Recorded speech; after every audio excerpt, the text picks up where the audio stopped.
Olá pessoal, sejam bem-vindos a mais uma videoaula sobre TCC. Nessa videoaula, gente, eu vou começar a explicar um pouco sobre a revisão integrativa da literatura, tá? Então, em tempos de pandemia, que a gente tem um acesso limitado, né, aos campos de coleta de dados, então essa é uma forma eficaz, tá, dentro de toda a questão científica, de trazer então resultados satisfatórios então que possa então ser configurado dentro de um trabalho de conclusão de curso, tá? Eu vou fazer uma série de vídeos, tá? Esse é a primeira parte das nossas aulas aqui sobre revisão integrativa da literatura, justamente porque é um tema um pouco mais complexo, porque tem várias etapas, né? Então não tem como a gente fazer em um vídeo só, tá? Até porque são várias pequenas etapas, vários critérios que a gente vai precisar trabalhar. Então é até bom para vocês se guiando, né? E sempre seguindo a mesma ordem, né, do que a gente vai falar aqui nesse grupo de aulas aqui, tá? Posso dizer que é quase um curso, né, sobre revisão integrativa da literatura, porque são várias etapas que a gente vai fazer. Então é importante a gente frisar, antes de iniciar, gente, que nas pesquisas na área da saúde, tá, das universidades, não é tão utilizado revisão integrativa, tá, da literatura. Ele é um método científico e tudo mais, mas as universidades, as faculdades, os centros acadêmicos, né, educacionais, eles geralmente priorizam estudos de campo, né? Então, que se torna às vezes um pouco até mais fácil para o aluno, né? Porque ele vai então aplicar o seu método de uma vez, às vezes coleta os dados em um dia, às vezes uma semana, então se torna um pouco mais rápido até a coleta de dados. Aqui a gente demora um pouquinho mais, tá? Então, esse é um dos motivos que geralmente as faculdades acabam então utilizando mais as pesquisas de campo, que geralmente elas são um pouco mais parecidas, né? Acabam mudando um pouquinho o tema de um para outro, mas elas geralmente seguem mais ou menos os mesmos padrões. Dentro das revisões, aí já a gente muda um pouquinho, tá? Então vou ter que passar aqui os slides. Aqui são alguns tipos, né, de revisão da literatura. Então, quando a gente fala revisão da literatura, a gente abre um leque muito grande, tá?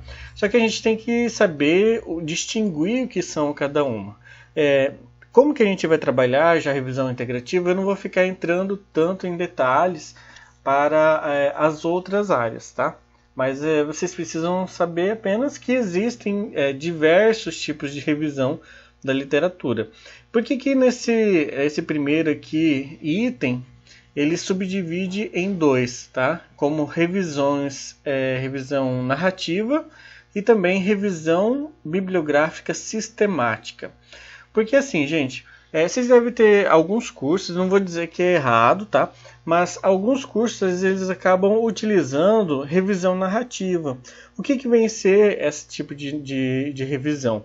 É aqueles TCCs que vocês já devem ter ouvido falar, muitos alunos, inclusive, quando a gente fala sobre uma revisão da literatura, um TCC de revisão, já remete a esse tipo de TCC, que é justamente aqueles em que o aluno ele acaba ficando livre, ele tem um tema geral e acaba então fazendo uma coleta de dados meio que geral na internet ou por livros, sem tantos critérios, tá?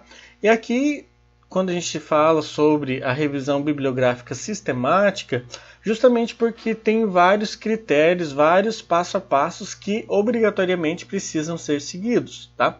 Dentro das revisões bibliográficas sistemáticas, aqui nesse autor aqui de Botelho, Cunha e Macedo, 2011, eles colocam então esses 4 tipos, tá? É meio que como um exemplo, porque existem diversos outros tipos de revisões também, tá? Então aqui eles colocam como meta-análise, que na verdade faz parte, é integrante aqui da revisão sistemática, que é esse segundo item, tá? Que é um estudo extremamente complexo, tá? Que faz então ele vasculha diversas fontes de bancos de dados, às vezes utiliza também até mesmo textos de jornais, textos de revistas, textos de internet, enfim, é um apanhado muito mais complexo, né, que é uma revisão sistemática, e dentro dela, às vezes é feita uma análise estatística, e aí sim a gente trabalha então com uma meta-análise, tá? É que então faz digamos que trabalhando com o tema sobre tuberculose, um exemplo. Então, na revisão sistemática, ele acaba pegando todos os estudos encontrados, né, dentro dos critérios estabelecidos, como por exemplo, de tal ano até tal ano, de todas as línguas, ou sei lá, português, espanhol, inglês. E, enfim, aí pega todos esses estudos, né? Tem estudos que fizeram uma análise sobre pacientes com tuberculose que tinha, sei lá, 200 pacientes, outro estudo que teve 1.500 pacientes.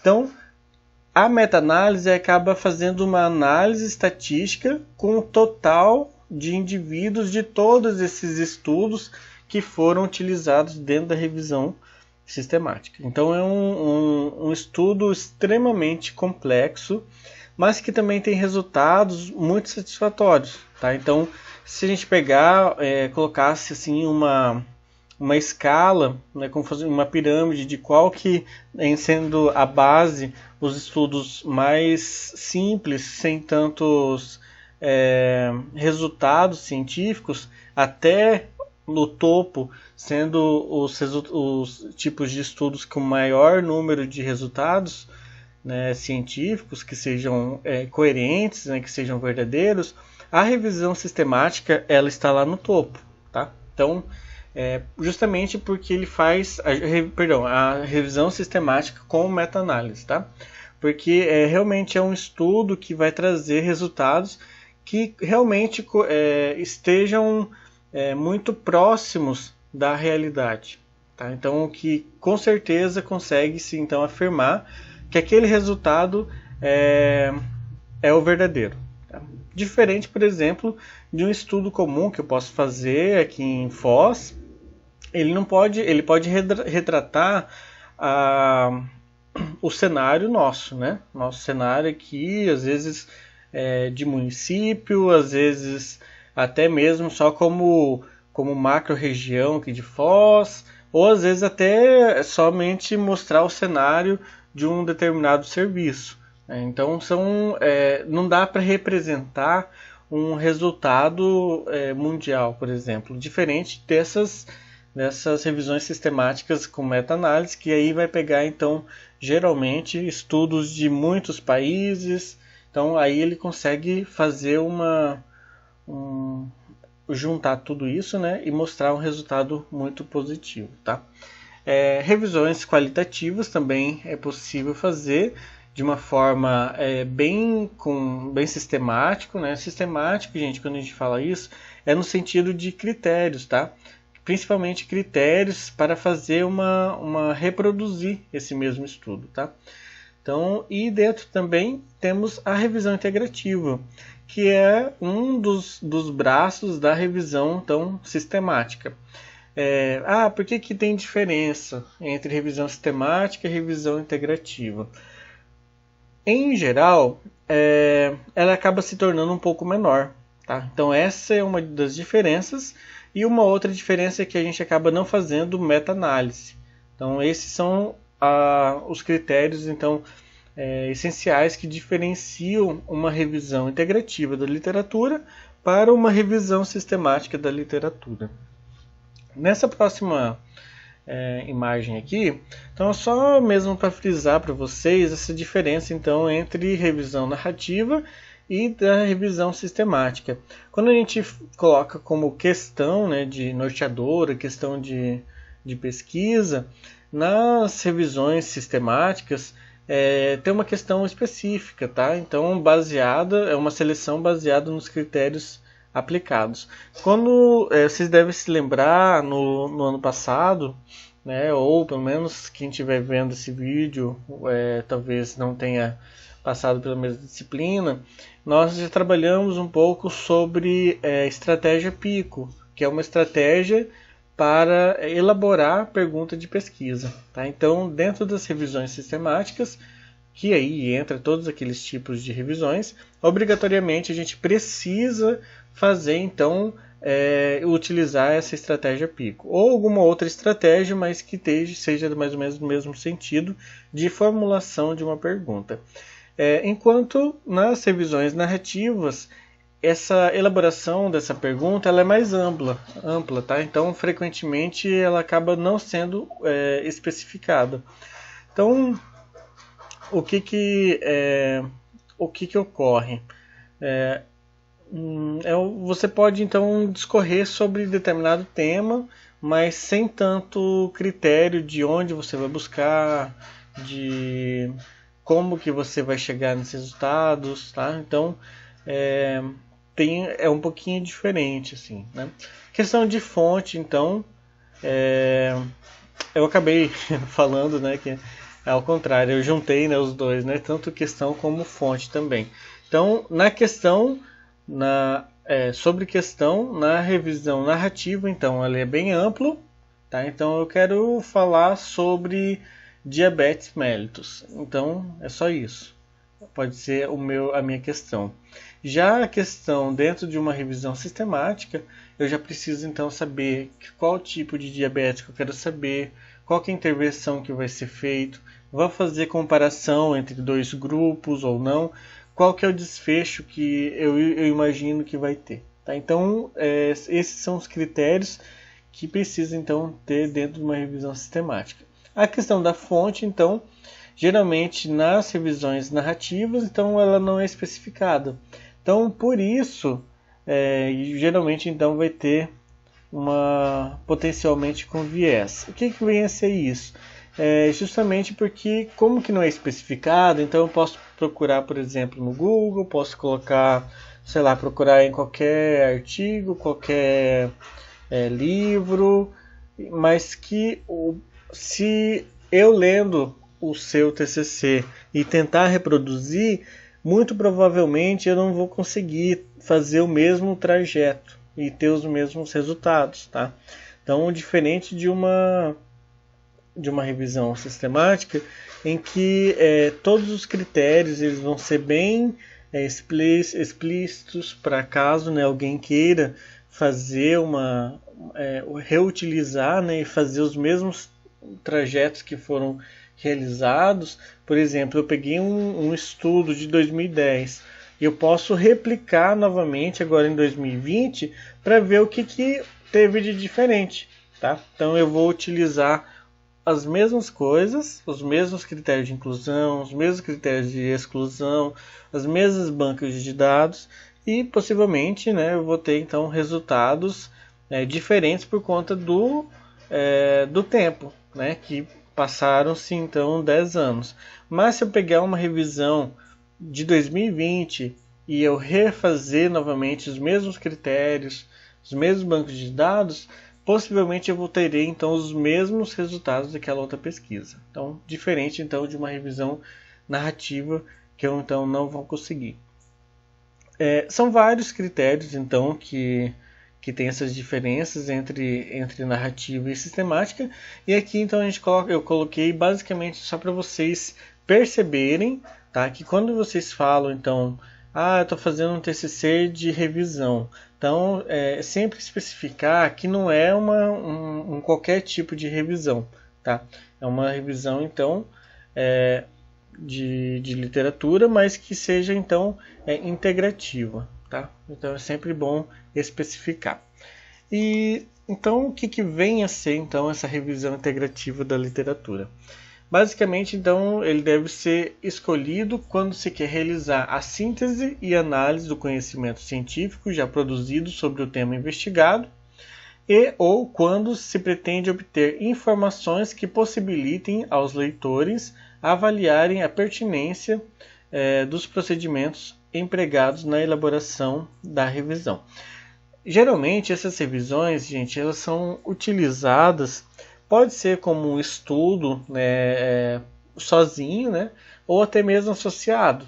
Então, a algum estudo de campo. Então, por exemplo, na minha tese de doutorado, eu fiz um tipo de revisão, não foi a revisão integrativa, tá? Foi um outro tipo que também entra dentro das revisões sistemáticas, justamente para eu primeiro mapear o que tem na literatura sobre o meu tema, antes de colocar ele em prática, né, na pesquisa de campo. Tá? Então ele é meio que um estudo base. Tá? Ele pode então ser utilizado dessas duas formas.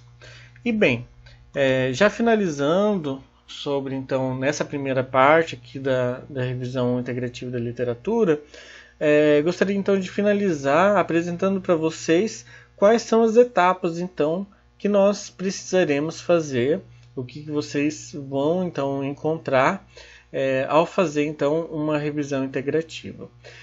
Basicamente, esse gráfico ele mostra então as 6 etapas de uma revisão. Então, começando com a etapa 1, que é então de identificação do tema e seleção da questão de pesquisa. Essa aqui, gente, essa é a primeira etapa, geralmente acho que a maioria de vocês já fez, tá? A maioria dos alunos estão, então, por conta da pandemia, né, que a gente precisou readequar, então, os projetos de pesquisa. Então, readequar, a gente acaba deixando a mesma temática, né, que antes seria feito a coleta de dados em campo, né? Só que a gente então tem que dar uma readequação nesse tema, né, na seleção então, da questão de pesquisa, para a gente então readequar para um estudo que vai ser feito em base de dados. Né? Então a gente tem que só modificar um pouco, mas em geral essa parte aqui vocês já tem um pouco mais específico. E eu vou só comentar aqui a parte mais geral, que lógico que dentro de cada etapa tem vários critérios que devem ser feitos, né? Várias microetapas, digamos assim. Na etapa 2, então, tem o estabelecimento dos critérios de inclusão e exclusão. Na terceira etapa, tem a identificação dos estudos pré-selecionados e selecionados. Na quarta etapa, fazemos então a categorização dos estudos selecionados. Na quinta etapa, fazemos a análise e interpretação dos resultados. E na sexta etapa, que é a última, faremos então a apresentação da revisão e síntese do conhecimento. Agora, então, eu vou gravar cada uma dessas etapas separadas. Então, ao total, serão 7 vídeos, né? Esse foi o primeiro, introdutório ainda. E os próximos vídeos, então, serão cada um referente a uma dessas etapas, dessas 6 etapas, tá? Então a gente vai fazer isso com um pouco mais de calma, para que então todos consigam então avançar em conjunto, né? Para que daí todos consigam, terminei de fazer a primeira etapa, consegui fazer todos esses critérios aqui, então aí sim eu vou passar para a segunda etapa. Então, em vídeos separados a gente consegue trabalhar de uma melhor forma, tá? Então, agora na sequência já vou começar a gravar. Então, as próximas, a primeira etapa que já está pronta.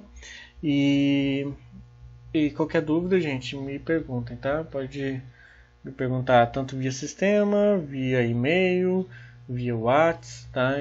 Via WhatsApp está um pouco mais difícil para conseguir responder, mas via e-mail principalmente eu consigo responder tranquilamente, tá?